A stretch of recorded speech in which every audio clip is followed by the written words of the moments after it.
Kita diskusinya menghangat, tapi memang kita ingin berbasis data. Tadi Pak Roy menyebutkan sebagai Direktur Jenderal Penegakan Hukum dari Kementerian Lingkungan Hidup dan Kehutanan bahwa kebakaran hutan saat ini 3.500-an hektar. Tapi Pak Rozak bilang 1 juta hektar gitu ya. Tapi tadi Pak Roy bilang bahwa 1 juta hektar itu saya nyebut FAO 5 juta. FAO-nya 5 juta hektar. 5 juta hektar. Baik, katakanlah kita pakai datanya Pak Roy yang 3.500 hektar atau bisa 3.000 deh gitu ya. Kalau 12,5 juta per hektar itu betul nggak Pak Roy? Sepakat nggak bahwa kalau membuka lahan manual itu 12,5 juta rupiah biayanya? Ya, itu kan relatif ya. Relatif. Nah, tapi yang pasti relatif itu biaya standar HTI loh. Saya sepakat bahwa biaya pembukaan lahan, penyiapan lahan dengan membakar itu murah. Maka jadi pilihan oleh sebagian masyarakat. Saya sih berusaha menghitung Pak, maksudnya 12,5 juta kalau kali 3.000 hektar berarti 37,5 berarti 37,5 miliar. Iya. Itu mahal. Jadi kalau buat orang ngebakar lebih enak gitu ya. Kalau hitungannya 1 juta hektar memang jadi gede banget. Jadinya 12 triliun. Dan itu belum termasuk kerugian biodiversity.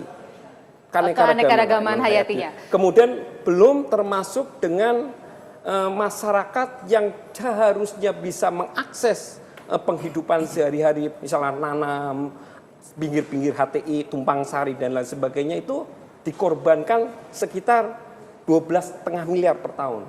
Gara-gara kebakaran. Belum lagi yang terkena dampak asapnya. Dari sisi kesehatan kan pasti ada kalau yang yang dikorbankan adalah peladang berpindah. Padahal peladang berpindah adalah di pinggir-pinggir area dari korporat HTI maupun kelapa sawit.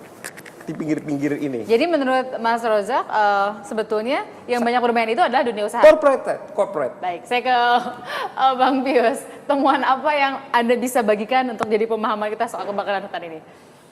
Ya, berdasarkan penelitian kami di lapangan dari tahun 2013 sampai tahun 2014 itu jumlah korporasi yang melakukan pembakaran itu selalu lebih dari 20 buah perusahaan. Tetapi yang ditindak secara hukum oleh kepolisian maupun Kementerian Lingkungan Hidup dan Kehutanan itu di bawah itu. Pada tahun 2013 itu hanya 7 perusahaan, terus pada tahun 2014 itu hanya 4 perusahaan. Boleh tahu nggak paling besar vonisnya itu berapa? Vonisnya itu pada tahun 2013 itu hanya 1 korporasi yang diusut oleh Polda ya, dan hukumannya ringan, hanya bulanan, tidak sampai hukum maksimal itu sampai ke 10 tahun begitu. Jadi sebetulnya di Indonesia itu soal isu ini kayaknya masih biasa saja gitu ya di mata hukum. Menurut Anda begitu nggak? Betul, jadi belum ada penegakan hukum serius walaupun secara undang-undang sudah ada sanksi yang serius. Undang-undang perkebunan menyatakan tidak boleh ada pembakaran lahan untuk melakukan pembukaan. Dan berdasarkan Undang-Undang Nomor 32 Tahun 2009 untuk perlindungan dan lingkungan hidup, masyarakat masih diperbolehkan untuk membuka lahan secara tradisional, membakar sebanyak maksimal 2 hektar. Tapi untuk korporasi tidak boleh. Dan banyak berdasarkan temuan-temuan kami di lapangan, kebakaran terjadi di korporasi dan ini harusnya masuk ke wilayah penuntutan hukum, izin perusahaan harus dicabut dan petinggi korporasi harus dipidana agar kemudian terjadi efek jera. Hal ini menyangkut juga perusahaan-perusahaan besar, diantaranya berdasarkan peta yang kami dapat itu PT WKS dari Jambi, di wilayah mereka juga ada titik api. Baik, kita akan mengajak Anda untuk melihat infografik yang kami rangkum, kami kumpulkan untuk menjadi tambahan informasi bagi kita semua. Jadi ini adalah wilayah yang terdampak kabut asap.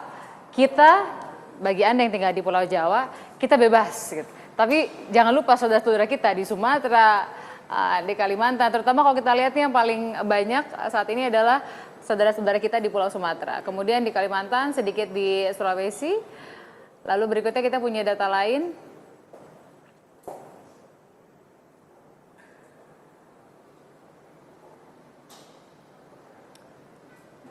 Nah ini soal di Sumatera Selatan.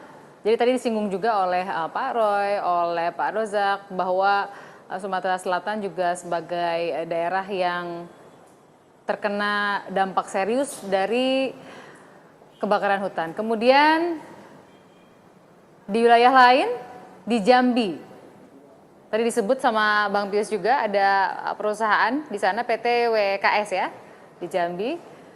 Jadi Sumatera ini memang gemuknya di daerah tengah yang terdampak, Sumatera Selatan, Jambi. Kenapa? Daerah gambut ya. Iya, betul. Di Riau juga. Kalau melihat seperti ini, kan ini tentu ada apa ya, bukan kesimpang siuran, tapi perbedaan sudut pandang data dari Pak Roy, dari Bang Pius, dari Pak Rozak. Saya tanya ke pemerintah juga. Ini kan sekali lagi tahunan. Kemudian udah ada upaya pencegahan. Ini sama kayak urusan korupsi deh gitu ya. Setiap saat ada upaya pencegahan. Iya, setiap saat pula kemudian kita menyaksikan bahwa ada kasus korupsi. Tapi kelihatannya kalau di kasus korupsi, orang dalam tanda petik boleh kadang-kadang menghela napas kalau ingin melihat beratnya vonis gitu.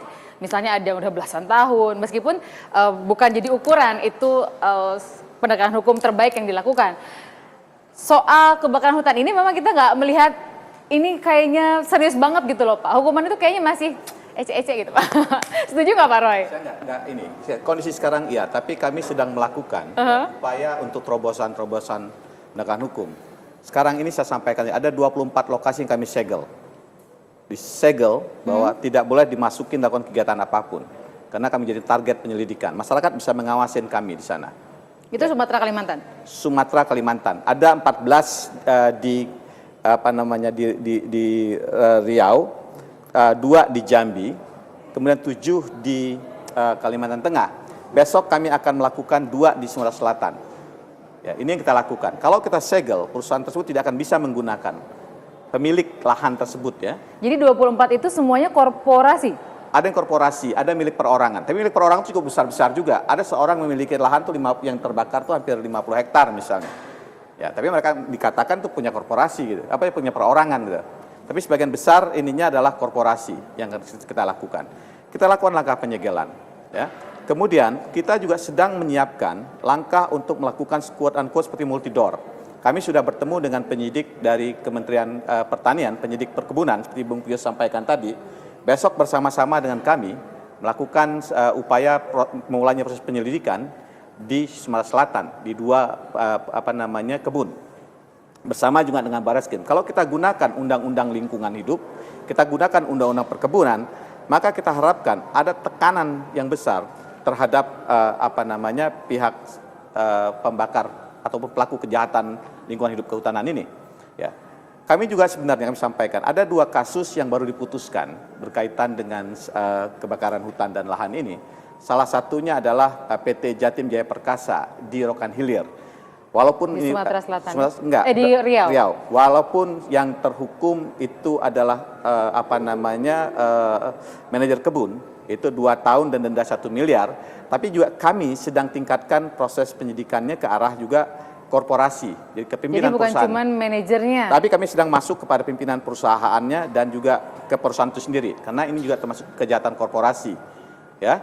Nah, hal lain dilakukan, perusahaan tersebut di samping sudah dihukum, kami juga sedang menuntut perusahaan yang sama di Pengadilan Jakarta Utara, tuntutan gugatan perdata dengan gugatan untuk ganti rugi lingkungan hidup dan juga biaya pemulihan.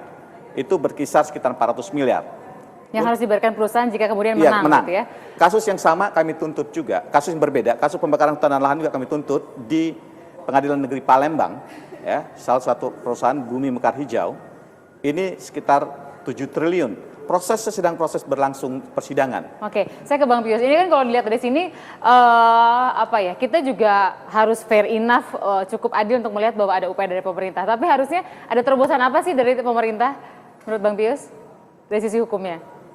Pemerintah perlu mengkaji perizinan yang ada. Jadi pemerintah tidak cukup hanya mengandalkan instrumen moratorium izin baru.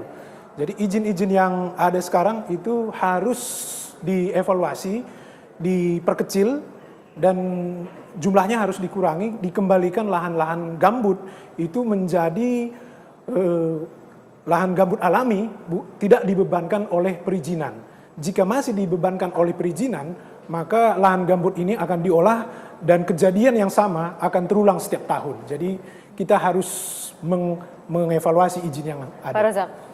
Kalau menurut saya, pertama Presiden perlu membentuk Satgas ini. Karena kan setiap tahun akan terjadi Satgas kebakaran hutan dan lahan. Kemudian yang kedua, kita harus melatih para hakim seperti dalam tindak pidana tipikor tentang bahwa pentingnya ancaman menghukum seberat-beratnya korporasi. Karena hakim Itu ini belum ada sekarang. belum, kalau pelatihan-pelatihan itu masih sedikit, kalau tipikor lebih besar. Sertifikat hakim lingkungan. Karena pengadilan itu penting segalanya gitu loh. Karena Penentunya justru adalah hakim pada penentunya adalah akhirnya. hakim. Baik, kita lanjutkan kalau ada yang ketiga dan Saya berikutnya. akan Kita bicarakan lanjutkan tuh. setelah iNews terkini berikut ini. Kita punya Pak.